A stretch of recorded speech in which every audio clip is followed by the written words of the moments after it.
One of my big memories is how joyful it all was. There was a lot of laughter, a lot of happiness really. People were expecting a really grand occasion, and a grand occasion it was. Yes, well, it poured, absolutely poured down. And people were kind of all huddled together and not many umbrellas. You find yourself being shifted one way or another. And I was getting shifted further and further back. And this lovely Asian man turned to me and said, "Come, she's your queen." This was just as the parades were starting. So he took me and stood me on the curb next to his family, which was wonderful. After the war, where there'd been such a lot of restrictions and life was very meagre, I mean, hand-down clothing and stuff, we got used to it. And people were a bit critical. But here we were, you know, flags and bunting and uniforms and horses and luxury. That's what it felt like, a day of sheer luxury.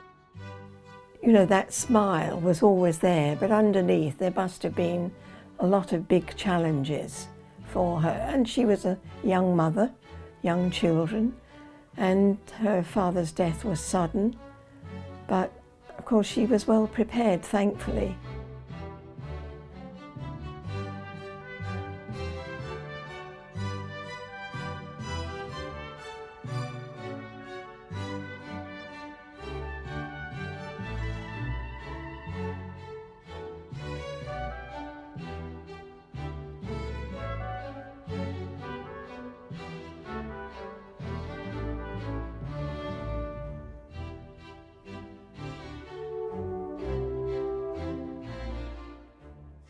King Charles's coronation will be much smaller. There will be just over 2,000 guests, whereas in 1953 for the Queen's coronation there were over 8,000 seated in the Abbey in tier upon tier going almost up to the roof. And you can describe the 1953 coronation, if you like, as the last hurrah for empire, because Britain then still had colonies all around the world, and many of the guests who came from those colonies in countries of what is now the British Commonwealth. Public opinion suggests there is less very strong support for the monarchy, and the palace is always sensitive to those changes in public opinion, and therefore it doesn't want the coronation to be a very expensive or extravagant occasion.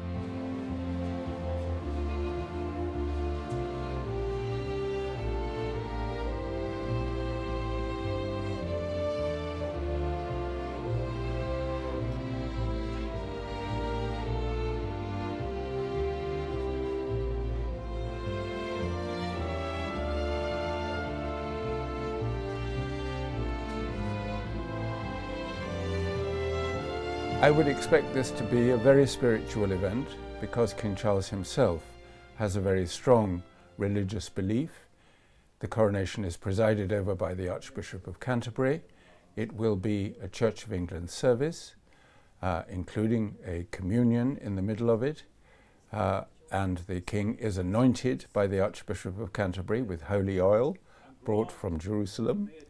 But I would also expect a prominent role for representatives of other faiths.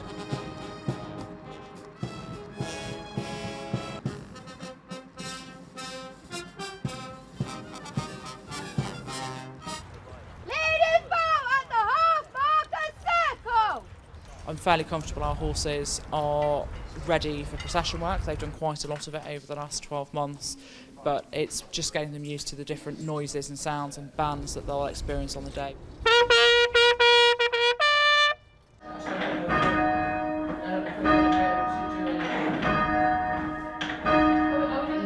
There was an incentive from the Central Council of Church Bell Ringers called Ring for the King to try and recruit as many new bell ringers as we could to ring for the coronation.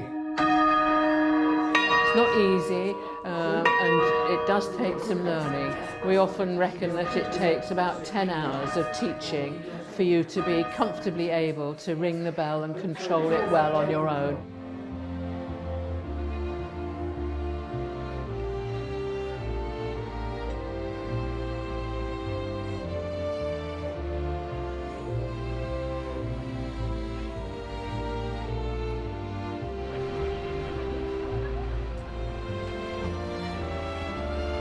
I think a lot of people my age don't really like, it's not like that we don't care, it's just kind of not important to us.